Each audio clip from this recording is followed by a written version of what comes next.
Sayyidatina Khadijah bukan saja dikenal sebagai salah satu istri Nabi Muhammad SAW, akan tetapi beliau mempunyai andil dan peran yang sangat besar di awal datangnya Islam, dan juga pengorbanan yang luar biasa untuk Islam dan untuk Nabi Muhammad SAW. Sampai beliau dikenal sebagai ahlinya dalam menghadapi setiap situasi. Karena setiap situasi apapun yang kita alami, kita bisa ambil pelajaran dari kehidupannya Sayyidatina Khadijah, karena beliau telah memiliki dunia, kedudukan, martabat di zamannya. Jadi setiap situasi, setiap musibah yang kita alami, dari keuangan, dari jabatan, dari kedudukan, dari kehormatan, itu kita bisa ambil pelajaran dari kehidupannya Sayyidatina Khadijah. Kita bisa melihat pengorbanan Sayyidatina Khadijah terhadap Rasul SAW dari awal menikah, bahkan dari sebelum Nabi Muhammad diturunkan wahyu. Jadi ketika Nabi Muhammad SAW menikah dengan Sayyidatina Khadijah, ada kelompok di kota Makkah yang tidak setuju, yang hasut dengan pernikahan Nabi dengan Sayyidatina Khadijah, sampai mereka menggosipi Nabi dan Sayyidatina Khadijah. Dan mereka berkata, oh pintar ini Muhammad, dia itu fakir, tapi dia menikahi wanita yang paling kaya di kota Mekah. Bagaimana bisa Khadijah menikahi orang yang miskin seperti Muhammad itu? Ketika omongan-omongan ini sampai ke telinga Sayyidatina Khadijah, seperti kita ketahui Sayyidatina Khadijah ini sangat mencintai Nabi Muhammad SAW dari awal. Sebelum diturunkan wahyu pun Sayyidatina Khadijah sudah sangat cinta dan menghormati serta menghargai Nabi Muhammad SAW. Maka ketika omongan yang tidak sedap tentang Nabi Muhammad sampai ke telinga Sayyidatina Khadijah, maka marahlah Sayyidatina Khadijah. Beliau tidak terima kalau Nabi Muhammad SAW dihina, bahkan direndahkan dengan kefakirannya Nabi Muhammad. Maka beliau pun mengumpulkan para tokoh-tokoh kota Makkah, dan beliau bersaksi berkata di hadapan seluruh para tokoh kota Makkah bahwa seluruh harta yang ia miliki itu sekarang menjadi miliknya Muhammad. Maka aku berstatus orang yang paling miskin dan Muhammad berstatus orang yang paling kaya. Dan kalau Muhammad ingin tetap menjadikanku istrinya, ya itu karena kemuliaannya Muhammad, karena aku adalah wanita miskin. Dan apabila Muhammad menceraikan aku karena kemiskinanku, ya aku terima, karena aku tidak pantas bersanding dengan orang yang kaya. Inilah pengorbanan yang luar biasa yang pertama Sayyidatina Khadijah tunjukkan untuk Nabi Muhammad SAW dari awal pernikahan mereka. Karena cintanya Sayyidatina Khadijah kepada Nabi Muhammad, beliau tidak rela kalau ada satu orang pun menyakiti Nabi Muhammad atau merendahkan Nabi Muhammad SAW. Maka seluruh tokoh-tokoh Makkah terkagum-kagum dengan sikapnya Sayyidatina Khadijah, dan mereka berkata, sekarang Muhammad menjadi orang yang paling kaya di Makkah dan Khadijah menjadi orang yang paling miskin di Makkah. Dan kalimat itu membuat Sayyidatina Khadijah bahagia karena orang sekarang sudah menghargai Nabi Muhammad SAW. Dan ketika wahyu turun dan Nabi mulai berdakwah, disinilah ujian dan cobaan yang sangat besar yang harus diemban oleh Sayyidatina Khadijah, di mana kaum musyrik Quraisy mulai memusuhi Nabi, mulai menyakiti Nabi,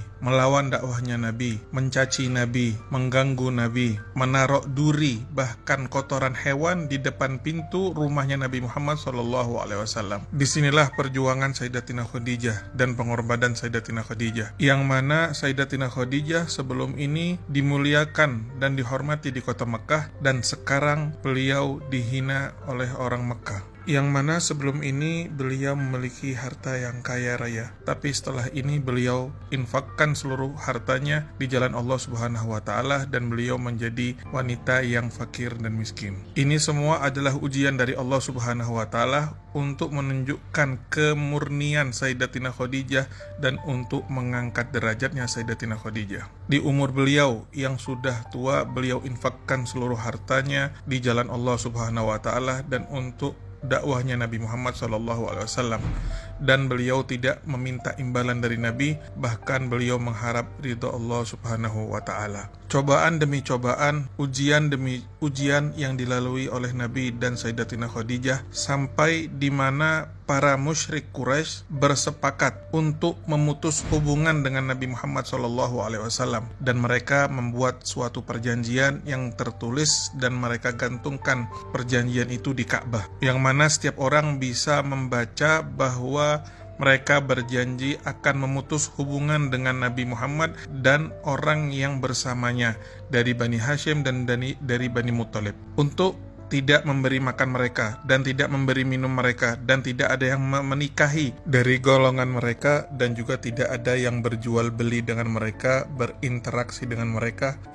Semacam boikot sosial dan ekonomi. Karena pemboikotan yang dilakukan dari musyrik Quraisy terhadap Nabi, maka Nabi bersama para mukminin dan keluarganya pergi atau menepi di Syi'ib Abi Thalib, di salah satu gunung di kota Mekah. Mereka tinggal di sana, keluar dari kota Mekah. Dan di masa itu Sayyidatina Khadijah mempunyai kesempatan untuk tetap tinggal di rumahnya. Akan tetapi beliau tidak mau meninggalkan Nabi, bahkan beliau ingin terus bersama Nabi Shallallahu Alaihi Wasallam. Akhirnya beliau bersama Nabi masuk ke Syi'ib Abi Thalib dan tinggal di sana selama hampir 3 tahun, kurang lebih 2 tahun 8 atau 10 bulan. Dan selama itu mereka dalam keadaan yang fakir karena pemboikotan tadi. Dan di masa itu Sayyidatina Khadijah lah yang berinfak kepada mereka semua dari hartanya Sayyidatina Khadijah.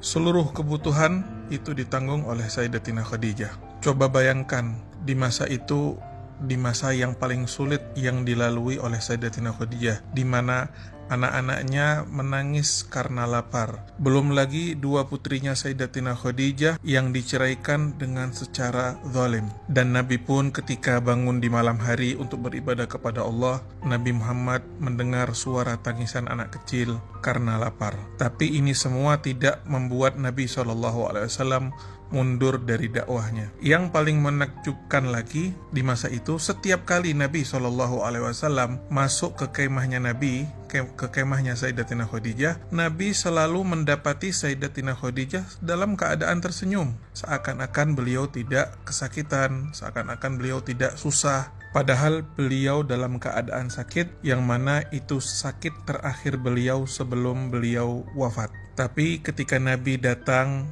bertemu dengannya, Sayyidatina Khadijah tidak menunjukkan kesusahan yang dia alami, melainkan beliau menunjukkan senyuman dan kebahagiaan bersama Nabi Muhammad SAW. Putri-putrinya lah yang merawat beliau. Dan cobaan yang beliau alami juga di masa itu, beliau ditinggal wafat anaknya yang bernama Qasim, yang masih bayi, yang masih menyusui. Sampai Nabi kasihan melihat Sayyidatina Khadijah. Maka Nabi berkata kepada Sayyidatina Khadijah, "Wahai Khadijah, janganlah kau menangis. Ketahuilah sesungguhnya Allah telah menjadikan untuk anakmu di surga seorang ibu yang menyusuinya.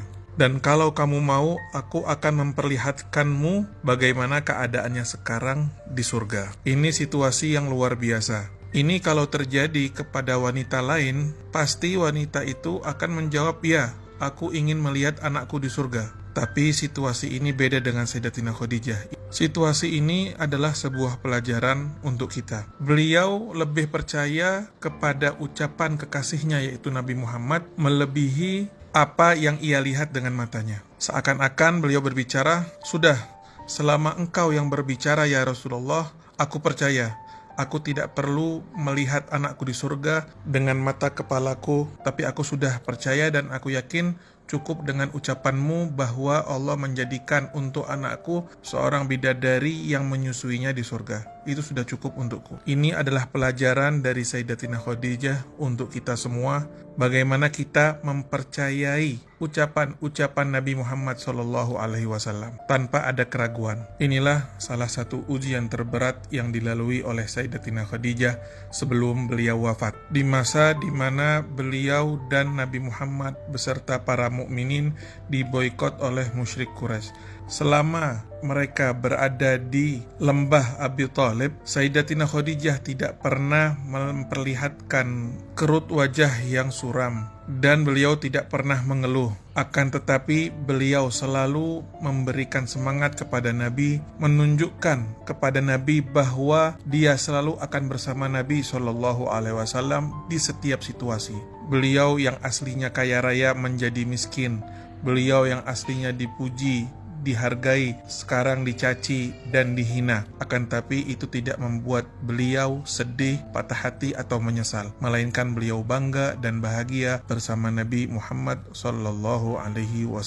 Setelah hampir 2 tahun 10 bulan, mereka akhirnya mendapat jalan keluar dari Allah Subhanahu wa taala dan mereka keluar dari lembah Abi Thalib. Akan tetapi kondisi Sayyidatina Khadijah dalam keadaan sakit yang kritis, dan di tahun itu pula Sayyidatina Khadijah berpulang ke rahmatillahi ta'ala.